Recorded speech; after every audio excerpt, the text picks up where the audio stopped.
Bonjour à tous, j'espère que vous allez bien. Je suis ravie de vous retrouver aujourd'hui pour une nouvelle vidéo. Aujourd'hui, on va parler, une fois n'est pas coutume, de yoga. Je réponds enfin aux questions que vous m'avez posées sur Instagram les derniers mois à propos du yoga et de mes formations en yoga. Si vous ne me connaissez pas, je m'appelle Cyrielle, bienvenue sur cette chaîne YouTube qui est consacrée à la danse. Mais à côté de ma passion pour la danse, je suis également formée en tant que professeure de yoga depuis quelques mois maintenant. Je fais aussi de l'illustration, n'hésitez pas à me rejoindre sur mon autre compte dédié à l'illustration, n'hésitez pas à me rejoindre sur Instagram.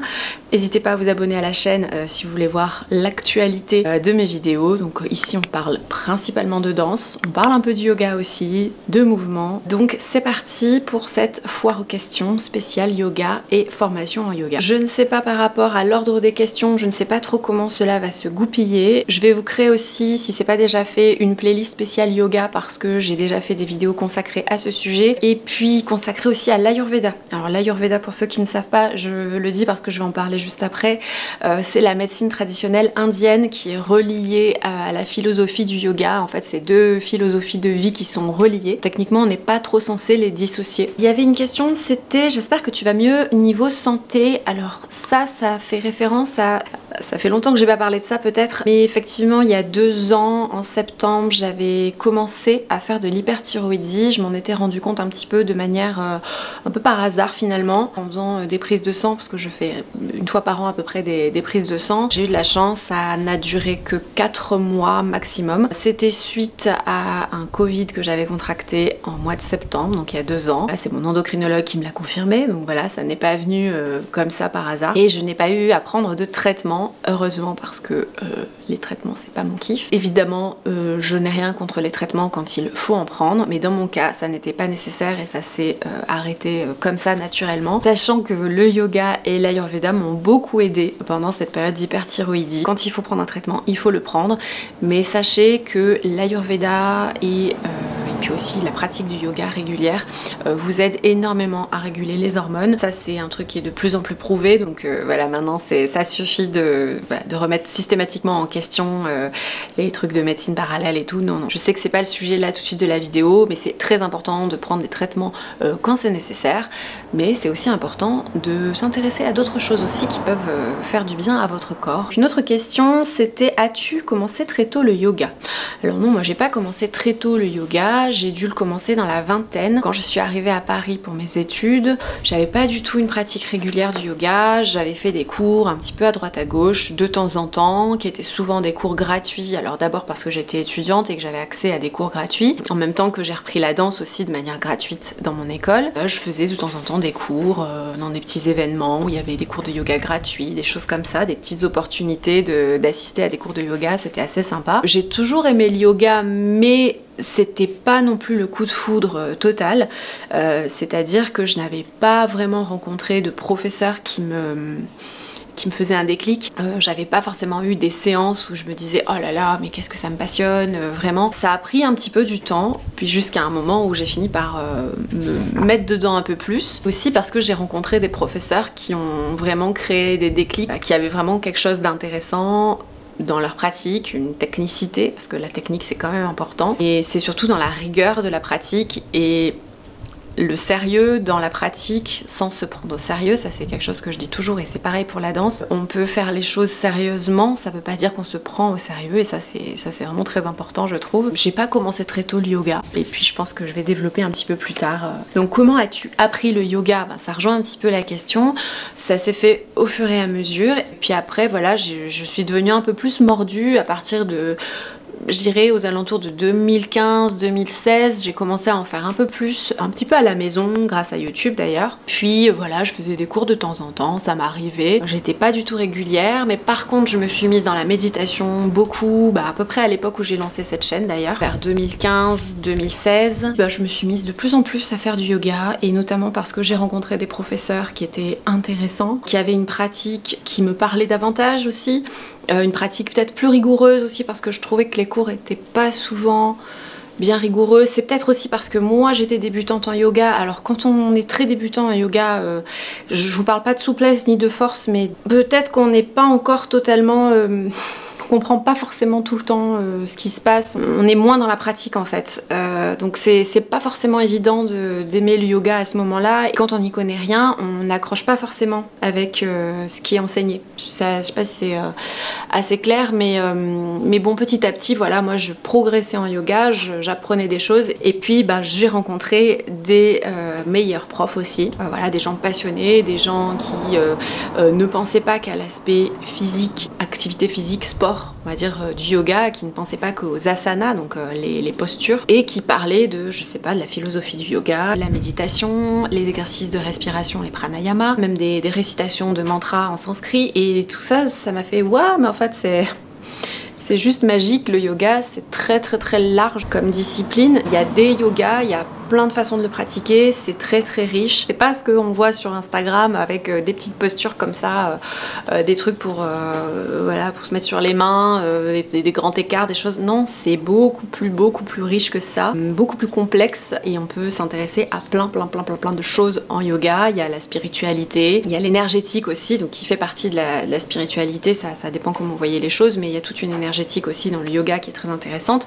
Je sais que tout le monde n'adhère pas à ça, mais voilà, moi j'adhère à ça, donc y a pas, voilà, c'est comme ça. Quelle formation est-ce que j'ai faite? Alors, les formations que j'ai faites en yoga, alors là je vais vous parler des formations officielles, parce qu'après il y a des petites formations d'autres choses qui sont pas forcément officielles, mais qui enrichissent quand même ma pratique. Je vais le mentionner très rapidement, mais alors la première formation que j'ai faite en yoga, c'est une formation de Yin Yoga, voilà, qui est un yoga Yin, donc c'est-à-dire une pratique douce. Mais une pratique douce ne veut pas dire qu'elle n'est pas intense, attention, c'est pas la même chose. C'est une pratique qui est dans la lenteur, dans la durée de la posture. Donc on est censé tenir une posture entre 2 et 20 minutes. Bon, ça c'est l'extrême, mais allez, on va dire entre 3 et 7 minutes. C'est ce qui se fait souvent dans les cours. En fait, c'est là que se joue la difficulté. C'est pas on s'endort dans la posture et voilà, non, il faut tenir dans la posture, donc il faut apprendre à aller loin dans le temps. Il faut apprendre à ne pas aller loin dans la posture, mais aller loin dans le temps. Et ça vient titiller le mental, ça vient titiller le système nerveux, et ça peut agacer. Donc non, en fait, il faut apprendre à lâcher prise. C'est un peu tout l'intérêt de cette pratique. Il faut apprendre à lâcher prise dans la posture, et je trouve que c'est une merveilleuse discipline qui certes est assez récente, je crois que ça a été créé vers les années 60-70, quelque chose comme ça, et c'est assez récent, mais finalement quand on se rend compte de ce qui se faisait il y a très très longtemps en Inde, etc., même si les pratiques sont pas forcément les mêmes que ce qu'ils faisaient à l'époque, mais bon, on n'a pas non plus révolutionné les pratiques, c'est pas non plus des trucs qu'on ne fait pas aujourd'hui, des trucs de ouf auxquels on n'a pas accès, mais c'est juste que c'était pratiqué différemment effectivement, mais il y avait des postures traditionnellement qu'on tenait pendant très très longtemps. Les ascètes, ils pouvaient rester des heures dans une posture. Donc si vous voulez, la philosophie est assez proche en fait. Et c'est ça que j'aime bien dans le yin yoga, mais voilà, sans aller jusqu'à devenir un ascète et se torturer, hein, parce que concrètement c'est de la torture. Le yin yoga, c'est une pratique qui fait beaucoup de bien, ça fait beaucoup de bien au fascia, ça assouplit mais ça renforce aussi, enfin voilà, c'est très très riche comme pratique. Et la spécificité de ma formation, c'est qu'elle abordait le yin yoga et les marmas. C'est une formation que j'ai faite chez Yoga Vision Paris, donc il y a une super école de yoga qui pratique beaucoup l'Ayurveda aussi, donc il y a plusieurs écoles, hein. Dans le yoga, il y a plein de formations possibles.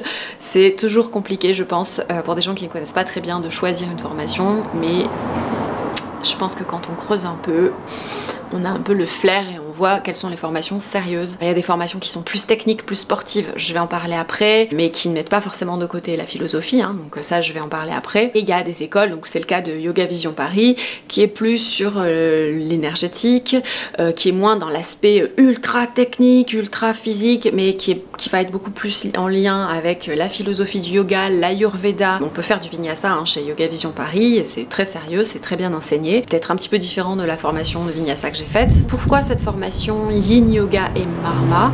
Eh bien parce que le Yin Yoga, ça fait travailler les méridiens, donc c'est des canaux énergétiques qui passent dans notre corps. Alors ils peuvent correspondre à des canaux biologiques, hein. Canaux biologiques où passe le sang, la lymphe, quelque chose de physiologique. Le Yin Yoga, les méridiens, ça provient de la médecine traditionnelle chinoise. Les créateurs du Yin Yoga ont emprunté des choses à la médecine chinoise parce qu'ils connaissaient la médecine chinoise. Et ils n'ont pas emprunté de choses à l'Ayurveda, alors que l'Ayurveda et le yoga sont traditionnellement liés depuis 5000 ans. Donc ils sont liés par la même philosophie qui est la Samkhya. Ça c'est dans les écritures anciennes, les Védas. Donc voilà, on est censé pratiquer le yoga au regard de l'Ayurveda. Ça, moi, c'est ce que j'essaye de faire. Le créateur du Yin Yoga ne connaissait tout simplement pas l'Ayurveda. Donc c'est pour ça qu'ils ont choisi d'approfondir les choses avec la médecine traditionnelle chinoise. Dans cette formation, c'est tout l'intérêt que j'en avais. Moi, c'était parce qu'en fait, ils rapprochaient l'Ayurveda de la médecine traditionnelle chinoise. Les deux sont très liés, très proches. Il y a plein de similarités, que ces canaux, dont les méridiens dont on parle en médecine traditionnelle chinoise, ils ont un autre nom en Ayurveda. Il y a plein de choses énergétiquement qui sont très proches, de philosophie, de médecine qui sont vraiment similaires. Et enfin voilà, je pense que vous le voyez, je suis complètement passionnée quand j'en parle parce que je trouve ça très beau. Ces médecines qui sont très anciennes. Je ne sais plus ce que je disais parce que c'est la 3e ou 4e fois que je me fais couper par ma carte SD. Je viens de la reformater, donc normalement ça devrait être bon. Là ma patience commence un petit peu à haut. Voilà, donc moi j'ai fait cette formation de Yin Yoga parce qu'elle mentionnait tout autant la médecine traditionnelle chinoise que l'Ayurveda et qu'elle mettait les deux en parallèle, ce que j'ai trouvé absolument fascinant. C'est une formation 50 heures, donc c'est pas une grande formation, mais de toute façon en Yin Yoga vous n'allez pas trouver des formations de 200 heures, 300 heures, non. Une formation de Yin Yoga c'est 50 heures. Ce sont des formations qui complètent une formation initiale, en théorie, voilà, mais de toute façon la profession du yoga en France n'est pas réglementée, donc n'importe qui peut enseigner le yoga sans avoir jamais fait de yoga de sa vie. Voilà, ça fait partie des aberrations en France, on adore. Sachant que depuis mai 2024, c'est considéré comme une pratique de dérive sectaire, quelque chose comme ça, voilà, merci.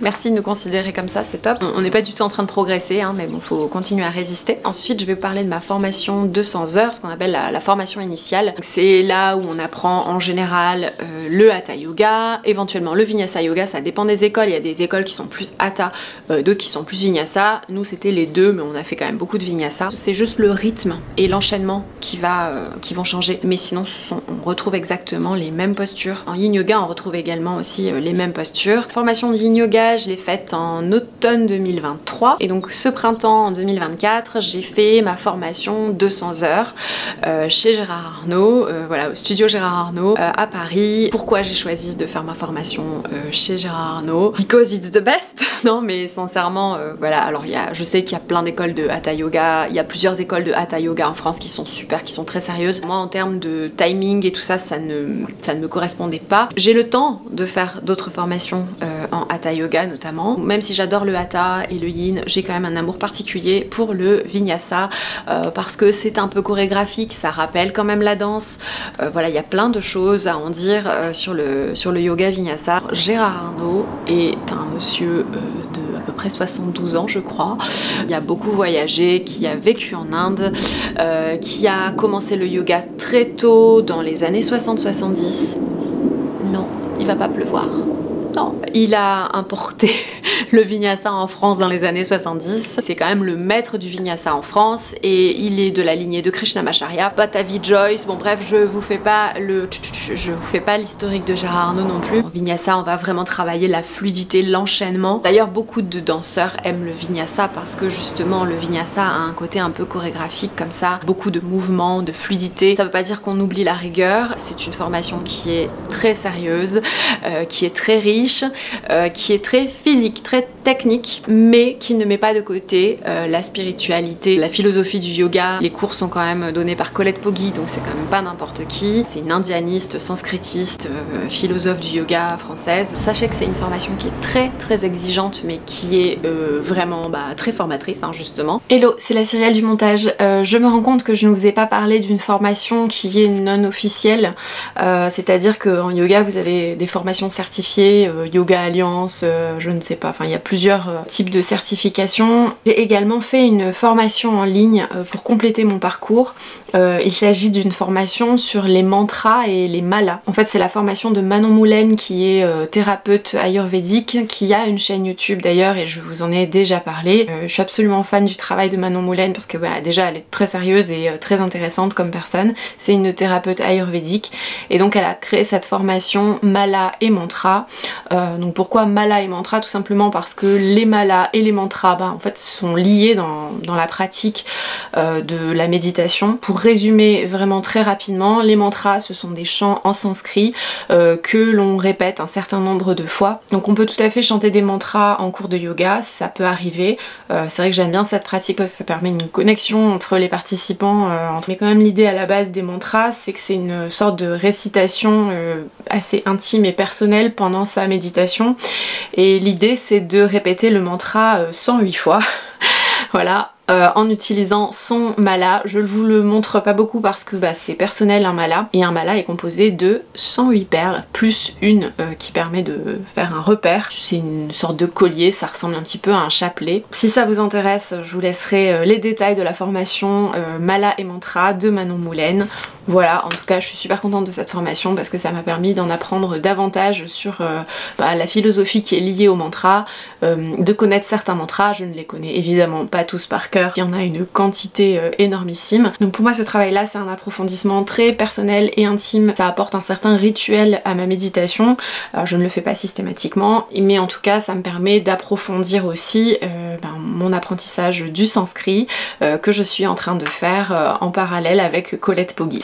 Là sinon je crois que vous n'allez pas comprendre, mais la question qui suit c'est sur la formation de 200 heures. Qu'est-ce qu'on demandait pour pouvoir s'y inscrire? Eh bien on demandait un niveau minimum. Je sais que c'est un peu le cas dans la majorité des écoles de yoga, pas toutes malheureusement, mais effectivement on n'arrive pas comme ça à une formation de yoga si on n'a jamais fait de yoga de sa vie, ça paraît un petit peu logique. Donc là qu'est-ce qu'il faut faire dans le cadre de cette formation? C'est un entretien avec Gérard Arnault et un cours avec Gérard Arnault, et là il valide ton inscription. Comme il a vu que je pratiquais déjà le yoga, que j'avais quand même une bonne connaissance, un bon enchaînement, j'ai quand même suivi un cours avec ses élèves avancés et plein de professeurs de yoga avancés. Je me suis débrouillée, même si évidemment j'étais pas aussi souple, pas aussi forte, que je savais pas tout faire, mais c'est absolument pas grave.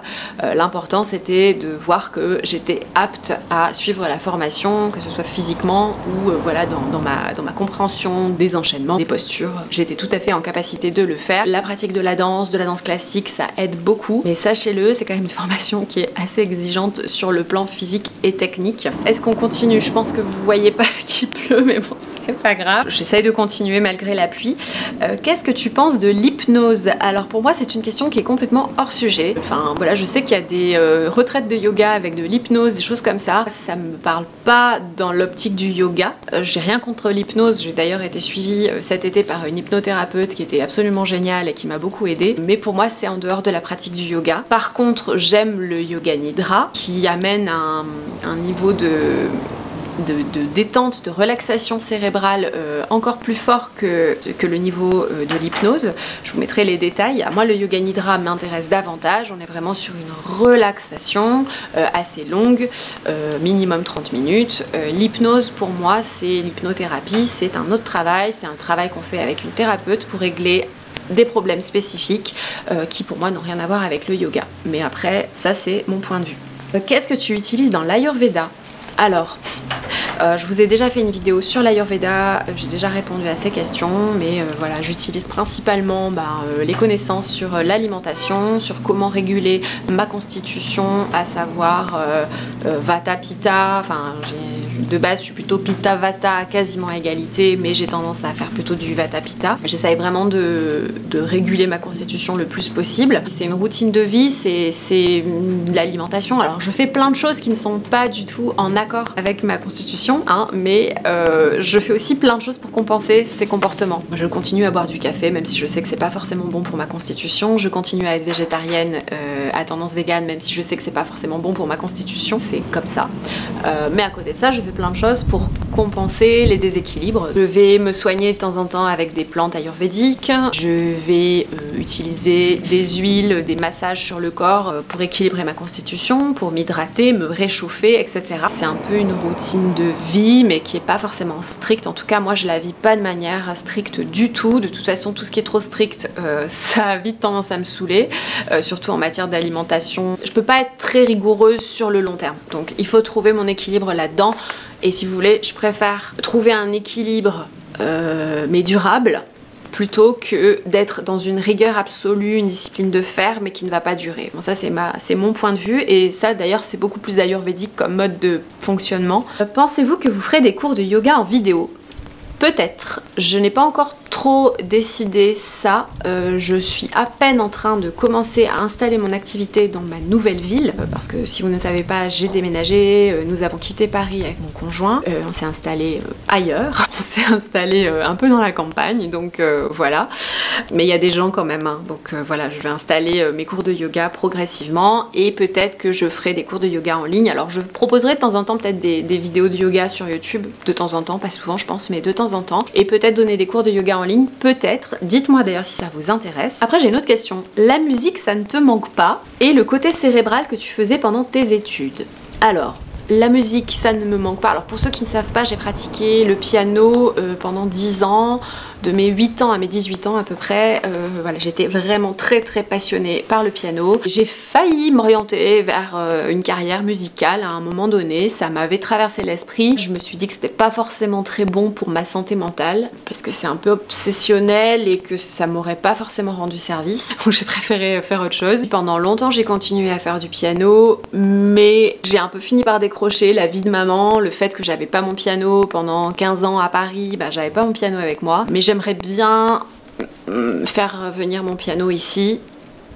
C'est un petit budget, donc il faut avoir le budget, c'est pas non plus, je vais pas non plus me ruiner, mais c'est quand même un petit budget. Mais effectivement à terme j'aimerais bien faire venir le piano ici dans ma nouvelle maison, parce que j'aimerais bien m'y remettre. Le piano, oui c'est vrai que ça me titille un peu parfois, mais la musique ne me manque pas, dans le sens où je vis en musique. Mon chéri est musicien, il est violoniste, compositeur, arrangeur. On vit en musique tout le temps, je vais à ses concerts, je vais aux concerts de ses amis, bref, la musique fait partie intégrante de ma vie. Puis la pratique de la danse fait que je suis tout le temps en musique, mais c'est vrai que j'aimerais bien reprendre le piano un jour. Et le côté cérébral que tu faisais pendant tes études, est-ce que ça me manque? Alors oui, j'ai fait des études assez poussées, j'ai fait des études scientifiques assez poussées, puis après je suis partie complètement ailleurs, je suis partie dans la mode, dans le marketing, le commercial, tout ça, ça peut être aussi cérébral tout ça. En fait le côté cérébral ne me manque pas tant que ça, parce que, pour ceux qui ne le savent pas, je suis à la fois illustratrice et du coup prof de yoga, mais en fait on peut trouver un aspect très cérébral dans l'art et un aspect très cérébral dans le yoga. Je sais qu'il y a des personnes qui pratiquent le yoga avec zéro aspect cérébral. Moi je suis passionnée de la philosophie du yoga, je lis des bouquins assez pointus sur le sujet, sur la pratique du tantra, la méditation du tantra, tout ça. Enfin honnêtement j'ai lu des bouquins qui étaient un peu costauds à capter, avec plein de termes en sanskrit avec lesquels je suis déjà un petit peu familiarisée, parce que du fait de ma passion pour l'Ayurveda, ça fait que je connais déjà beaucoup de notions en sanskrit. J'ai pour objectif d'apprendre le sanskrit, de me former avec Colette Poggi en sanskrit, suivre les ateliers sanskrit, pensée indienne, philosophie du yoga, tout ça. Bon voilà, c'est quand même pas des choses très ras des pâquerettes, c'est quand même assez intello quoi, donc bon non, le côté cérébral ne me manque pas. Ma pratique du yoga elle se fait vraiment au regard de la philosophie du yoga, de la spiritualité du yoga, voilà, je m'intéresse au chant des mantras, au sanskrit. Je suis quelqu'un qui peut pas débrancher son cerveau comme ça en fait. J'ai toujours eu un côté arty, intello, ça je le sais, mes amis le savent. Oui, j'aime les pratiques physiques, j'aime la danse, j'aime la pratique du yoga, physiquement, mais j'ai aussi cet aspect très cérébral dans ma pratique du yoga. En illustration c'est pareil, j'ai une pratique artistique qui est de l'ordre cérébral aussi, qui est dans un état un petit peu méditatif aussi. Corps et esprit et âme, voilà, pour moi tout ça c'est lié, ça se travaille ensemble. En tout cas dans ma vision, dans ma pratique, c'est comme ça. Et puis même si c'est un petit peu hors sujet là, pour ce qui est de l'illustration, non, je continue à aller voir des expos, à me renseigner sur des artistes, des expos, des musées, des choses comme ça. Je m'enrichis comme ça intellectuellement, culturellement. Toutes ces approches là me nourrissent dans l'illustration aussi. La pratique du yoga, la pratique de la danse, la pratique d'une spiritualité, tout ça, ça me nourrit aussi dans l'illustration, dans mon rapport à l'art. Ah oui, on me demandait aussi si le contenu de ma formation était un peu pédagogique. Oui, on a eu des cours de pédagogie dans ma formation, c'est pas ce qu'on a travaillé le plus. On a eu aussi des cours d'anatomie, évidemment, hein, l'anatomie, je vous en ai pas parlé, mais c'est hyper important dans les formations que vous choisissez. J'ai eu des cours d'anatomie et notamment sur les fascias dans ma formation de Yin Yoga, et également bien sûr dans la formation 200 heures chez Gérard Arnault, évidemment, c'est très important. Et oui, bien sûr qu'il y avait de la pédagogie, même si c'est pas ce qu'on a travaillé le plus. La pédagogie, je pense que c'est quelque chose... Je pense que ça peut se travailler, mais c'est aussi quelque chose qu'on a en soi. Il y a des personnes qui travaillent ça, qui sont pas forcément naturellement des bons pédagogues, et il y a des personnes qui ne le travaillent pas et qui sont naturellement très pédagogues. Bon, moi ça fait un peu des années que je vous procure des conseils sur la danse sur YouTube. Je pense que pour moi, enseigner, transmettre, c'est quelque chose de très important, et c'est aussi pour ça que j'ai choisi de devenir professeur de yoga. C'est vraiment dans l'idée de transmettre et puis de faire progresser des élèves, d'ouvrir les élèves à des choses, que ce soit intellectuellement, spirituellement, et de leur faire comprendre des choses aussi dans leur corps, dans leur chair. Et j'avais eu d'autres questions, donc du coup plus récentes. Comment fais-tu pour allier danse et yoga ? Perso, j'adore la danse, mais pas vraiment le yoga, c'est si différent. En fait, pour moi, c'est pas forcément différent. Bien sûr que c'est deux disciplines différentes, le yoga et la danse, mais en fait, déjà, ça dépend du style de yoga que vous pratiquez, ça dépend des professeurs avec lesquels vous pratiquez, ceux qui sont à Paris. Parce que je vous parle de Paris parce que forcément c'est ce que je connais le mieux. N'hésitez pas, si vous faites de la danse, à aller faire des cours de yoga vinyasa dans les studios Gérard Arnault à Paris. Vous allez être vraiment surpris. Je pense que il y a une très mauvaise conception de ce qu'est le yoga en France, et bon, peut-être partout d'ailleurs, mais en fait quand on s'y intéresse vraiment, le yoga ça peut vraiment apporter beaucoup de choses à votre corps. Et vu qu'on parle de la danse sur cette chaîne, et que je pratique la danse aussi depuis longtemps, ça apporte énormément de choses dans la pratique de la danse. D'ailleurs, j'ai une abonnée qui est professeure de danse, qui a passé son DE, qui a fait son mémoire au sujet de l'apport du yoga à la pratique de la danse. Vous voyez, comment la pratique du yoga peut apporter à la pratique de la danse et à faire progresser en fait davantage. Moi, ça c'est quelque chose que j'ai expérimenté de toute façon. Voilà, d'ailleurs il y a de nombreuses écoles de danse où il y a des cours de yoga, c'est pas pour rien. Dans l'école PARTS, l'école de Anne-Theresa de Kersmaker à Bruxelles, il y a des cours de yoga obligatoires. Charline, que j'ai interviewée il y a quelques mois sur ma chaîne, qui est étudiante à Berlin en danse contemporaine, elle a des cours de yoga obligatoires. Alors après, on peut ne pas trop aimer le yoga et aimer la danse, c'est pas grave, vous aimez pas le yoga, vous aimez pas le yoga.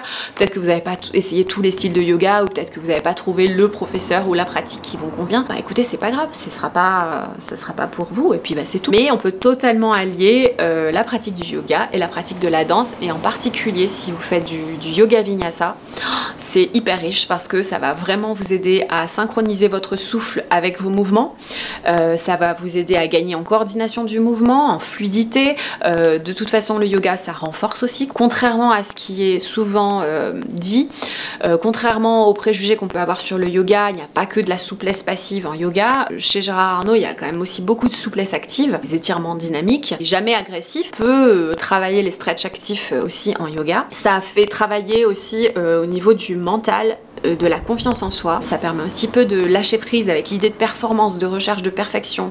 Mais ça veut pas dire qu'on n'est pas rigoureux en yoga, hein. Pas du tout. Ça peut être une pratique très rigoureuse, le yoga. Ça va vraiment vous apporter plein de choses. Ça va vous assouplir aussi. Enfin, moi, je me suis assouplie davantage avec le yoga qu'avec juste la danse ou la barre au sol. La pratique du yoga m'a vraiment aidé à m'assouplir. Durablement, hein, j'entends. Il y a plein de bénéfices. C'est pas yoga contre danse, non. Moi, je suis pas du tout dans ces aspects-là. Après, si vous aimez pas le yoga, bah, y a pas de problème. Donc oui, non, on peut tout à fait allier le yoga et la danse. Et moi, c'est vraiment ce que je prône. D'ailleurs, il y a beaucoup de professeurs de yoga qui étaient aussi des danseuses avant, ou qui complètent leur parcours professionnel avec le yoga.